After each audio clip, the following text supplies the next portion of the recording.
This is the Tudors Dynasty podcast. And now, Hands on History with Heather. Hello and welcome to Hands on History. I am your host, Heather Darcy. Some of you know me as the author of Anna, Duchess of Cleves, the King's Beloved Sister, and the forthcoming Children of the House of Cleves, Anna and her siblings. I'm very happy to present my segment of Hands on History with Tudors Dynasty to you, and I'm delighted to invite Jay Britton, also known for her Tudor Songbook, who is a classically trained singer, to the show. Welcome, Jay. How are you? I'm very good, thank you. Thank you so much for having me. So tell us, what kind of training have you had to get involved in the Tudor Songbook or create the Tudor Songbook? Well, in terms of my musical training, I trained as a singer. So I did my undergraduate degree at the Royal Academy of Music in London.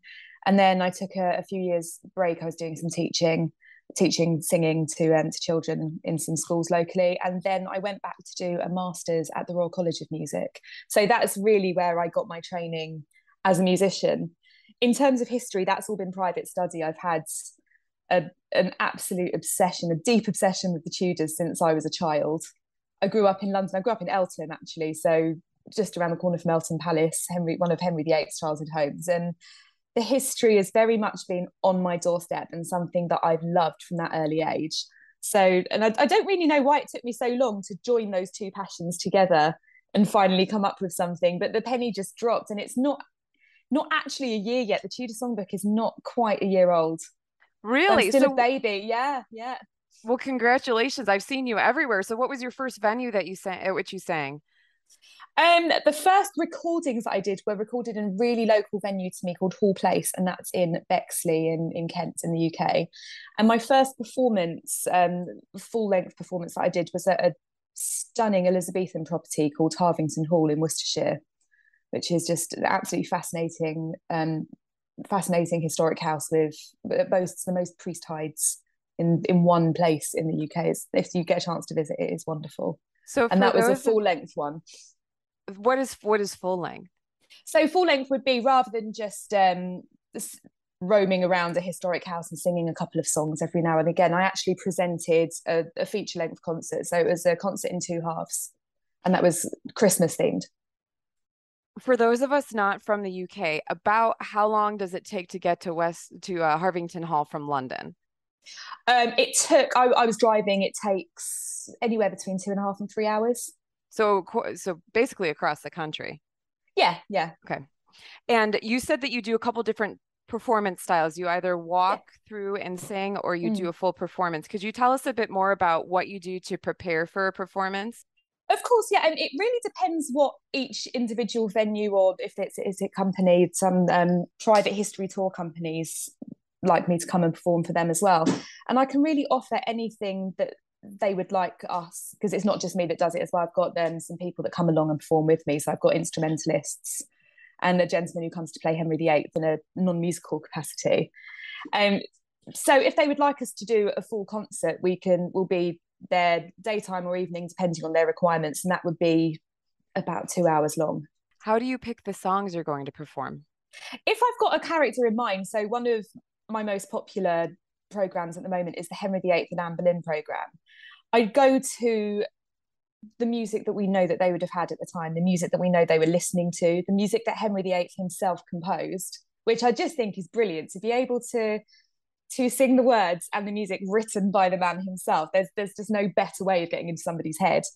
And for Anne Boleyn, there's a manuscript as well that survives, that was owned by her. I think it's known as the Anne Boleyn Music Book, and that's held in the possession of the Royal College of Music in London, which is one of the places that I studied. And in that book, it's kind of like a mixtape of the songs that she liked from that time. It's not music that she's written, but it's music that she liked enough to have put into this collection. So places like that are a really good source of knowing where to start. And then once you've got an idea of which composers were providing the music for the courts, I can then go off and I can look at other songs by those composers as well. Who are some of your favorite composers from the time? Oh, I think it's Cermacy. Cermacy has got to be just absolutely stunning music. He's a French composer. And I think my absolute favourite of all the Tudor songs at the moment to sing is one called Jouissance vous donnerai. And it's in the Anne Boleyn Music Book. And it's tantalizingly accurate for the weight that Anne Boleyn and Henry VIII were going through before before the King's Great Matter was resolved. And it's saying, love's promises I'll give to you, and it ends with, good things will come to those who wait. Oh, yes, that would be very fitting for them at the time. Exactly, yeah. And Henry VIII's music as well is actually, I mean, he's known for, I mean, he's known for his six wives, isn't he, really? But there's so much more to this incredible man than his six marriages. And as well as being an incredible athlete and a scholar, he was a fantastic musician. He performed his own music. He also wrote his music. He wrote masses. He wrote consort music for instruments, and he also wrote beautiful songs. What So are some of your Pastime with Good Company, I think, is probably my favourite one of those, because it just epitomises Henry VIII for me. That it's this kind of majestic, energetic, youthful. And I think, to be fair, I think it epitomises young Henry VIII when he was full of vitality and hope. Was there a particular moment that struck you such that it inspired you to start doing the Tudor Songbook? I can't recall a one penny dropping moment, a big light bulb moment. But I do remember walking around places like, because I often visit places like the Tower of London and Hampton Court.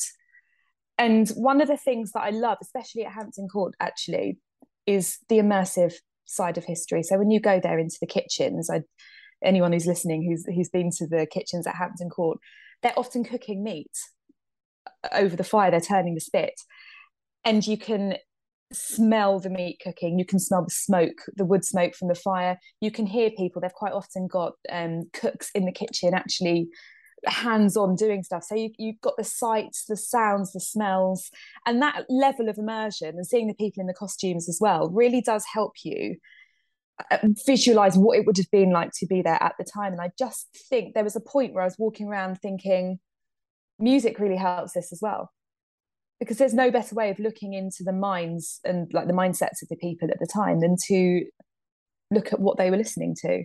And if we can hear that as well, then we're literally experiencing those sounds in the same way that they would have done. I think that's kind of magic. Yeah, it's almost like a time machine. Yeah. And I'm sure now that I've been in the kitchens, and for those of us who haven't been in the kitchens, just to give a very broad brushstroke, definitely look at images of it. But it's the room is absolutely massive. It's like a hall. Yes. It's extremely tall, because keep in mind they didn't have proper chimneys at the time, so the smoke needed somewhere to go. I believe the second, in American parlance, the second floor, the first floor in UK parlance, the floor is gone, if I remember correctly, because I think they gutted it during the Victorian period and then it was refurbished. But you walk in there and it's probably the most vividly reproduced area in the castle, because like Jay's saying, they are cooking in there. You hear food sounds, you smell things, so on and so forth. So I feel like for anyone who's interested in really any type of history involving how things worked before we had electricity, it is rather fascinating. And the kitchens are a must-visit part of Hampton Court Palace. Moving on. Yes. Just to give people an idea of why it's so exciting there. How do you prepare to get into character when you're performing as an historical figure rather than just as Jay?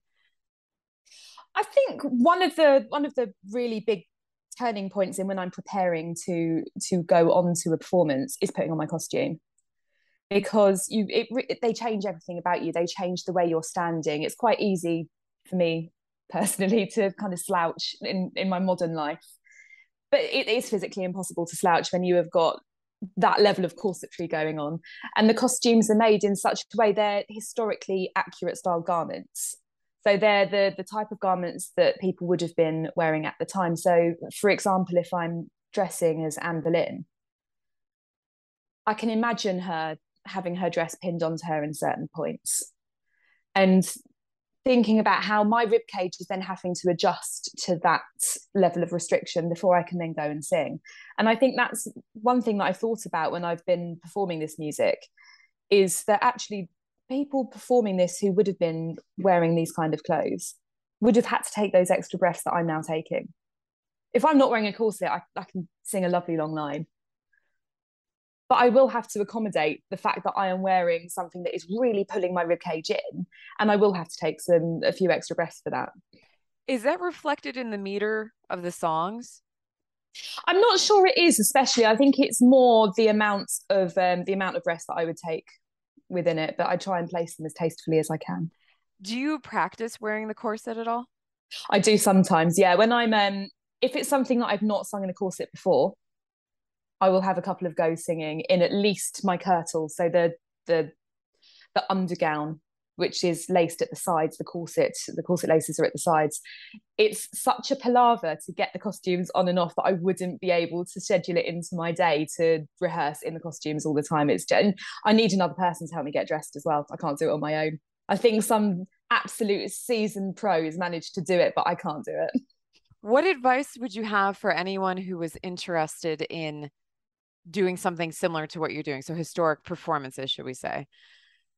I think probably the biggest key to it, because it does involve a lot of work, is really going for a period in history or a particular person that you are passionate about, because it's never going to completely overwhelm you that way. And especially with Anne Boleyn, who is my personal kind of obsession, I will never stop wanting to learn more about her. And the more you read, the more you then need to read. It's a never ending thing that I'm very much enjoying doing. So I think it's finding somebody, rather than trying to do everything, focus in on one thing that you really like, and then look at what they were doing at a particular time.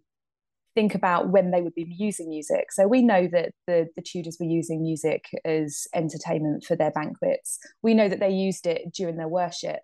And then go and look at the dates and look at the composers that were composing in those dates. Look at where the music would have been happening. So composers for the Chapel Royal and things like that. And you can find there's music out there, and then learn the ones that are your favourites first, because it can really get you into it. It gets you into the style. And then the minute you start, it's like a little kind of Pandora's box. You open it, there's one thing there, and then suddenly a whole load more music comes out, and it's never ending. It's lovely. It's brilliant.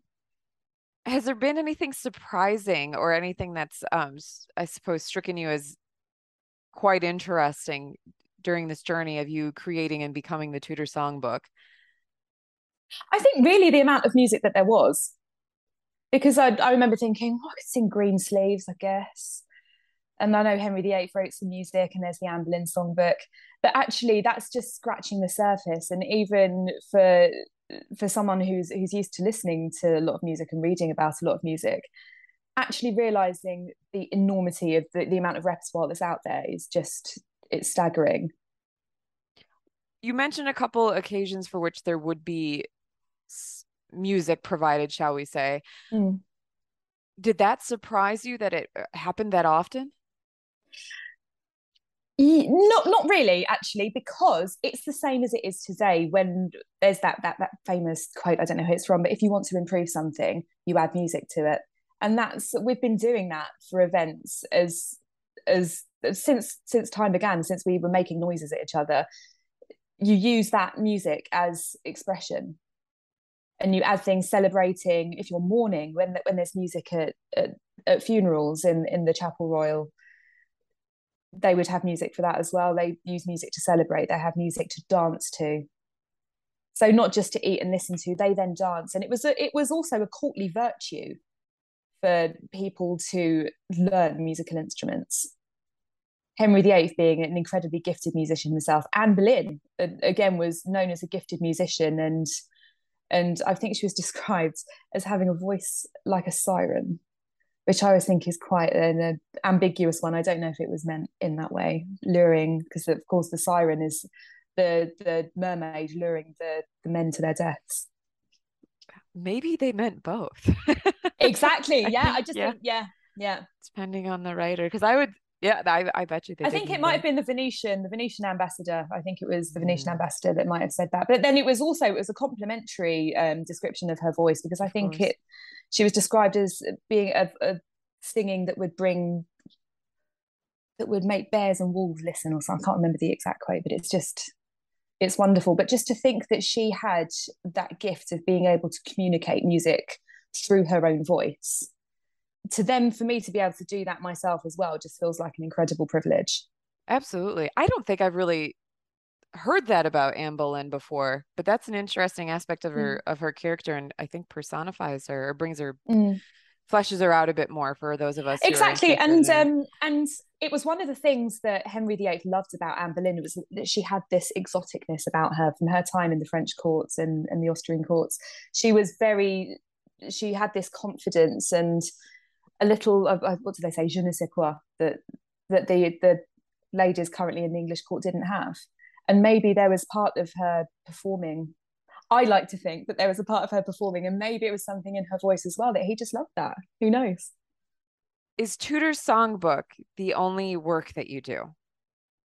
No, it's not. I've been working as a professional singer now since I was 18, so long time. I think for the past 19 years, I think it is now. I've had another really big passion of mine is singing for funerals, and it's how I met my husband. In fact, as I was a funeral director, and I think this comes back as well to how people use music. You use it to add something to an occasion. You know, we have music at our weddings, we also have music at funerals, and for something like a funeral, when a family select a piece of music, that means the world to them. They love that song because Nan loved that song or Dad loved that song, and then to have that performed live, that is a unique experience just for them on that day, for that person who's passed away. And it can really, I mean, I would say this, but I think it can elevate an occasion. It can take it. It's always going to be sad, of course it is, but it can add something that's a little bit special and a special and a nice memory of a sad occasion. That's really lovely that you do that. That's amazing. It is. It sounds funny to say I love singing at funerals, but I do. It's a privilege to be able to do that as well for people. How do we find your music or your performances? So at the moment, I've got lots of recordings on social media and on YouTube. So you can find me on Instagram, Facebook, Twitter, TikTok, and YouTube as the Tudor Songbook.